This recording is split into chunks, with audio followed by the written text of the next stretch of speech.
തൃശൂർ നഗരത്തിൽ press club റോഡിന് സമീപം കെട്ടിടത്തിൽ തീപിടിച്ചു. തീ അണയ്ക്കാനുള്ള ശ്രമം തുടരുന്നുണ്ട്. വിവരങ്ങൾ ശരത് ഓങ്ങല്ലൂർ നൽകും. ശരത്ത്, എങ്ങനെയാണ് ഈ തീപിടുത്തം ഉണ്ടായത്? മാത്രമല്ല, ആർക്കെങ്കിലും എന്തെങ്കിലും അപകടമുണ്ടോ? ഒപ്പം തീ അണയ്ക്കാനുള്ള ശ്രമങ്ങൾ കൂടി എങ്ങനെ?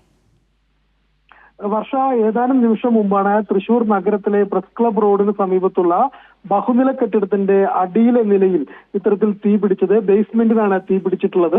നിരവധി കാർഡ്ബോർഡ് വസ്തുക്കളും കാർഡ്ബോർഡുകൾ കൂട്ടിയിട്ട ഇടത്താണ് തീ പടർന്നിട്ടുള്ളത്. ഏതാണ്ട് 20-ലേറെ ബൈക്കുകളും അവിടെ പാർക്ക് ചെയ്തിട്ടുണ്ട്.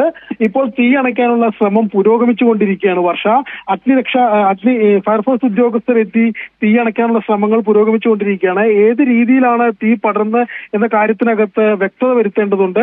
ഈ കാർഡ്ബോർഡുകളിൽ നിന്നും തീ പടർന്നതായിരിക്കാം എന്നാണ് പോലീസിന്റെ പ്രാഥമിക നിഗമനം. ഫയർഫോഴ്സിന്റെ പ്രാഥമിക നിഗമനം. ഇതുമായി ബന്ധപ്പെട്ടുകൊണ്ട് സമീപവാസികൾ പറയുന്നത് ഇത്തരത്തിൽ പുക ഉയരുന്നത് കണ്ടു. അതിനുശേഷം മോട്ടർ ഇട്ട സമയത്താണ് ഇത്തരത്തിൽ പുക ഉയരുന്നത് കണ്ടത് എന്നാണ് സമീപവാസികൾ പറഞ്ഞിട്ടുള്ളത്. എന്തായാലും താഴത്തെ നിലയിലാണ് ഇത്തരത്തിൽ ഒരു വലിയ തീപിടുത്തം ഉണ്ടായിട്ടുള്ളത്. തീ അണയ്ക്കാനുള്ള ശ്രമങ്ങൾ പുരോഗമിച്ചുകൊണ്ടിരിക്കുകയാണ്. ഗ്യാസ് സിലിണ്ടറുകൾ അവിടെ ഉണ്ടായിരുന്നു എന്നുള്ളതാണ് നമുക്ക് പ്രാഥമികമായി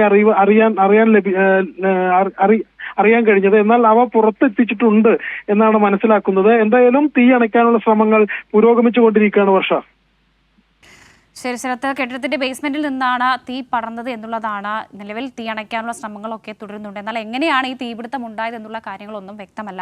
ശരത് ഓങ്ങല്ലൂരാണ് വിവരങ്ങൾ നൽകിയത്.